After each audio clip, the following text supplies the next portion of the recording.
friends, welcome back. Thank you so much for joining me today. First, I want to wish everyone a happy September 1st.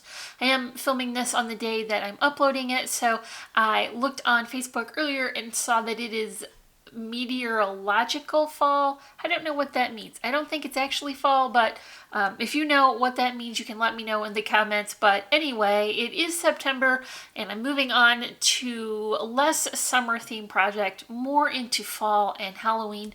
This project is going to be a revisit of an older design. What I like to do is go back through my projects and find some bases for projects that I can improve on. Maybe it gets bigger, maybe there's more pages, more pockets, whatever I can do to alter my original design to improve on it and get more use out of it, the better. So for today, this is going to be a wallet fold mini album, and in the past they have always been quite small. They're very easy to make, but it is limited to how much surface area you have. So the way that I could improve this design was to get a larger sheet of paper. And I'm going to show you how to fold the base itself using some recycled material. So I'm getting into my Amazon packages, and I know we all have a lot of those, and using that great paper, and I'll explain why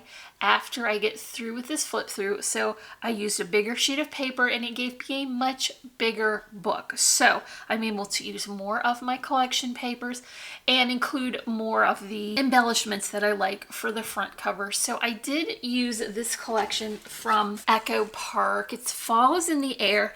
And by the way, this is a great base to use up an older collection. So if you have some cut in two pieces or a journal card and stickers, this is a great way to get into those and use them up. Not for my project today. I do have quite a bit of this collection.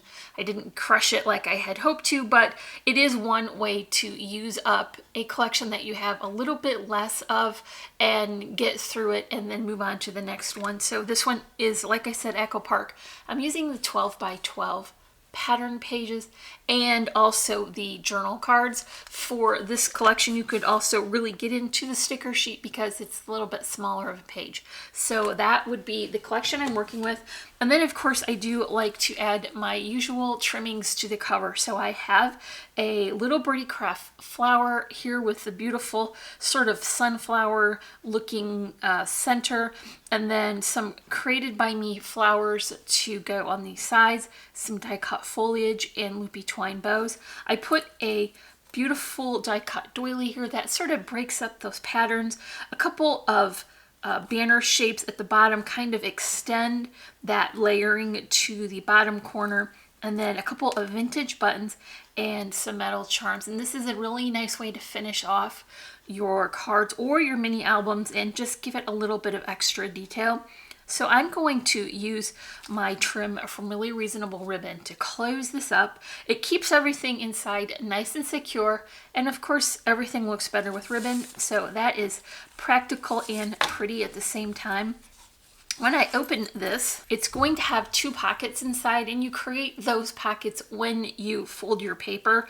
For this project, I am using the full-size journal cards as tip-ins. So not only are they really pretty, but they also extend the surface area. So you can put your writing in here. I've used some non-contrasting wood grain in the background as well, so you could easily put your pictures on here and add the memories that go to it. These also come out so you can cover the front and the back. There's a little bit more room in each of these pockets as well, so if you have additional flat keepsakes, this would be a great place to tuck those in. And then so you've got one for each side, and you can see the whole journal card because I've added it high enough over the pocket so that it sticks out. So the secret to getting more real estate in these mini albums is going to be filling in this side pocket. So when you fold the paper, you're going to get two full-size pockets on each page, and inside that I've tucked a couple of inserts here, just the pretty cardstock in a wine color, and I finished that with the collection paper.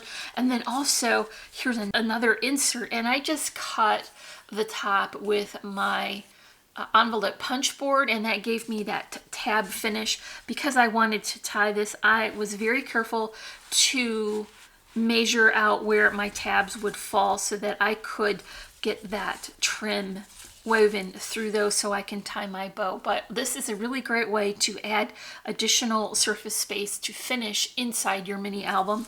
And then you've got the same thing on this side as well, 2 different inserts, and that will greatly increase the amount of items you can add to your mini. So once you've got it all filled, it's quite thick and very heavy. There's quite a lot of pattern paper and cardstock layers, so it's very sturdy. You can consider this for Christmas or Halloween or birthday, or really whatever reason you want to make a mini, and just coordinate your pattern papers and trims to go with it. Also, if you like recycling like we do, it's a really great way to upcycle some of the things that would just go into the recycling bin. So get some free craft supplies where you can. Okay, so let's go through how to fold this paper. Okay, for the purpose of demonstrating these folds, I am going to switch to a 12 by 12 sheet of cardstock. And like I mentioned in the beginning of the video, I did not use this for my finished book. This is just a way for me to show you how to get your fold lines in. It keeps it in frame a little bit better. And then at the end, I will show you how I cut my Amazon packaging paper to be perfectly square. So that's the most important key you have to remember, is that for this fold technique, you do need this to be square.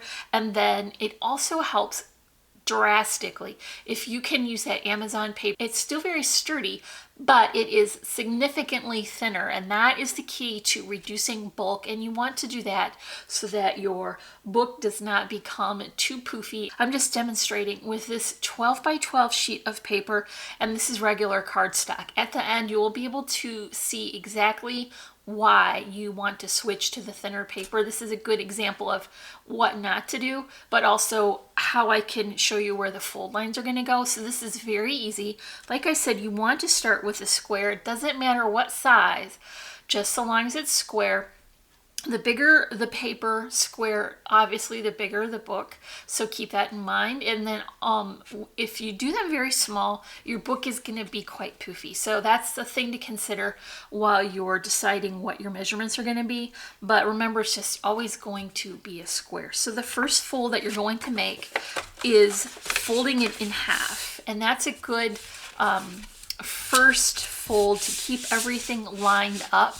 So go ahead, fold this in half, and then run your bone folder along that crease. Get it a nice crisp, tight crease there.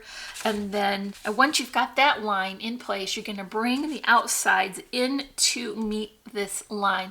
Do not cross over that line because it will become bulky and not fold correctly. Fold it right up to there. It's easy to keep this lined up just by going along here and keeping it lined up at the edges. So do that for both sides. So now you've got basically half of the width because you folded in your outside portion. So next, unfold that and then fold in each corner to the crease line that you made when you folded that in. So now what you're going to do is just dog ear these corners on all of the sides. And then fold your half back in. And so now what you've got is a V fold here at the top and also at the bottom. For your first fold, what you want to do is flip this over and then fold it all the way up to where your point is at the bottom of the page. This is going to create your pockets. And then for spacing, you want to fold this top over and line it up as best you can with this bottom edge. So get a good crease here as well. Use your bone folder and really reinforce that fold. Then you can tuck this portion in to the pockets and kind of adjust it. Now you can see already the additional bulk of that thicker paper is going to start jamming up in the center. So this is the first sign that your paper is going to be too thick. Use the thinner paper and you're not going to get that weird crease line.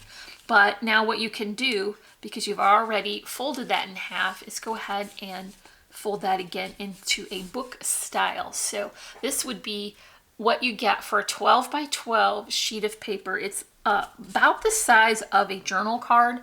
And so what you're going to have is your pocket here, and then a pocket for each side, and then a pocket for this as well. So when you get your Amazon paper from your package, it's going to be crinkled up, and that's how it keeps the contents of the box secure. You just want to go in and press out those wrinkles as best you can with your hand. It's not going to be perfect and it's not going to matter at all. You just want to get it so that you can measure this correctly.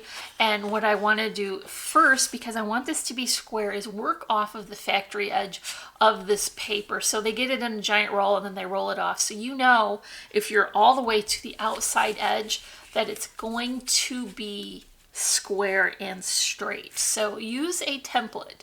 This is just a 12 by 12 sheet of paper, and I'm using this to keep everything lined up correctly. If it helps, you can use some low tack tape. Attach this to your table to keep those wrinkles smoothed out as best you can. I'm going to go with a 16-inch square for my finished project. So what I'm going to do is add this to my paper. Now I just lined it up in the corner here like this, and then used my quilting ruler. I do not quilt. I thought at one time that I would enjoy it, but it wasn't for me. But this ruler is very handy for measuring things and keeping them straight and square, because you can see through it and line things up on that grid. So got the 12 inches, that was the paper, and then I measured off another 4 inches, the width of this ruler, made myself a pencil line in the full sheet. And then I did the same thing for the top. When I had this stretched out on my counter, there was room to move this all the way out to the edge. And then I drew my pencil line there again and then cut it out. So now I have a perfectly square 16-inch piece of paper. The same fold is going to be as the smaller one, but now look how much smaller in volume this is, because the paper is so thin, and it will be much less bulky on your finished project. So this is all the same folds over again, but look how much bigger your book is going to be. So this will be a great way to use up more of your collection paper and have more space for your pictures and journaling. So I'm just going to tuck that in, and you'll see that it is the same technique as with that 12 by 12 sheet of paper, but it is much larger and much less bulky. See the difference here already. It is crazy how much you can get from that Amazon paper without adding the thickness of the regular cardstock. So here's my base, and for my finished project, I just covered it as I would any regular mini album, and then use the closure like I do with the ribbon, and you can decorate this for any style that you like. So that's all for our project today. I hope you enjoyed this revisit of our wallet fold mini album. If you check in the description below, you will find links to all our social media sites. If you enjoyed this video, make sure you give me a thumbs up and leave me a comment. And if you're not already, I would love for you to subscribe. As always, I'm wishing you a happy and productive day, and thank you so much for watching. Bye.